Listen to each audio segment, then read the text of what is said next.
जय हिंद दोस्तों, मैं पूर्व सैनिक यज्ञ प्रताप सिंह साबका सैनिक संघर्ष कमेटी मध्य प्रदेश से हूं और अपने यहाँ पर मैं साबका के लिए काम करता हूं और हमारी टीम निरंतर जवानों के हक के लिए, आपको पता ही है कि साबका सैनिक संघर्ष कमेटी एक ऐसी कमेटी है जो एक निष्पक्ष जवानों के लिए लड़ाई लड़ती है। अभी 20 फरवरी को हम लोग दिल्ली पहुंच रहे हैं, जो आरओपी का रिवीजन हुआ है उसके विरोध में, क्योंकि हमारे तीनों सेनाओं को जवानों को किसी तरह से कोई बेनिफिट नहीं दिया गया है। हमारी टीम निरंतर, हमारा मध्य प्रदेश लगातार डोर टू डोर हम लोगों से संपर्क कर रहे हैं। लगभग 4.5 पौने 500 रिजर्वेशन हमारे कंप्लीट हो चुके हैं, जो दिल्ली पहुंचने के लिए बाई ट्रेन के हैं। जो बाई रूट जाने वाले हैं वो अलग से हैं, वो अपना समय पर वहां पहुंच जाएंगे। यहाँ पे सोचने वाली बात यह है कि बहुत सारी अफवाहें फैल रही हैं। कुछ सेना के भ्रष्ट अधिकारियों के दलाल हैं, वो दलाली कर रहे हैं, ऑडियो वायरल कर रहे हैं, कुछ धरना को इसको प्रभावित करने की कोशिश कर रहे हैं। कई लोग हमारे पास में फ़ोन किए कि तेरे कपिल फौजी के ऊपर एफआईआर करवा देंगे। एफआईआर कैसे करवा देंगे? करवा दीजिए, आपकी मर्जी है। एफआईआर कराने के लिए कोई रीजन होता है, विजन होता है, कोई ऐसा कुछ होता है तब एफआईआर होती है। और हमारा देश तो ऐसे ही बहुत स्वतंत्र है। यहाँ तो जो अपराध करने वाले हैं उनके ऊपर एफआईआर नहीं होती। हम तो एक सैनिक हैं और सैनिकों के हक के लिए आवाज़ उठाने जा रहे हैं। आंदोलन करना मेरा अधिकार है और वो मैं करूँगा।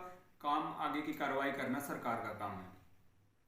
अब यहाँ पर आज़ादी के लड़ाई के जब कोई आंदोलन होता है तो उसमें समस्याएं तो पैदा होती हैं।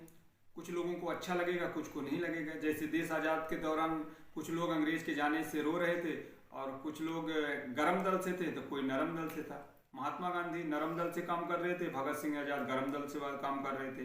और तलवे चाटने वाले जो तो अंग्रेजों के, वो रो रहे थे कि भाई अंग्रेज चले गए तो बड़ा दुख हुआ। तो जो तलवे चाटने वाले गुलाम हैं, जो दलाल हैं, जो गुलामी की ज़िंदगी जिए हैं, उनसे मेरा निवेदन है कि आप लोग घर में रहें, महफूज रहें और अपनी ज़िंदगी वहीं जिएं जिस तरह से पूरी ज़िंदगी जिए हैं, और हमारे बीच में आने की कोशिश न करें।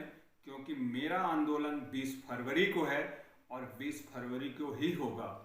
उसमें अगर रास्ते में हमारी रुकावट बनेंगे तो शायद ये अच्छा नहीं होगा।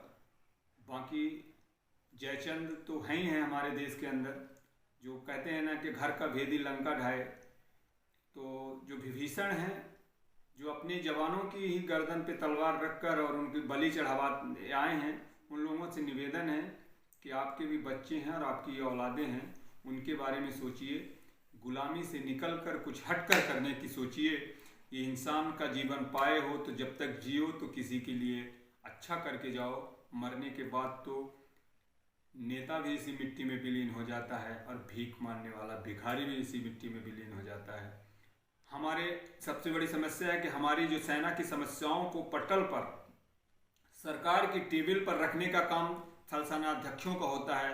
और हमारी तीनों सेनाएं जो हैं, जो अध्यक्ष हैं, जो लीड करते हैं, वो कभी जवान की समस्या को कभी आज तक आज़ादी के बाद उन्होंने नहीं रखा कि सेना के अंदर ये बदलाव होना चाहिए, सहायक सिस्टम खत्म होना चाहिए, सेना के जवानों की इतनी पेमेंट होनी चाहिए, इन चीज़ों को रिवाइज होना चाहिए। इन सब चीज़ों को, इसी के कारण हम आज भी हमारा जो उनके द्वारा टेबल तैयार किया जाता है उसी को सरकार पास कर देती है और सेना के अधिकारियों को बेनिफिट हो जाता है, जवानों को होता नहीं। नेशनल टेलीविज़न में डिबेट देख लीजिए, बड़े बड़े जनरल कर्नल वहाँ जाके डिबेट करेंगे, रक्षा विशेषज्ञ बने हैं।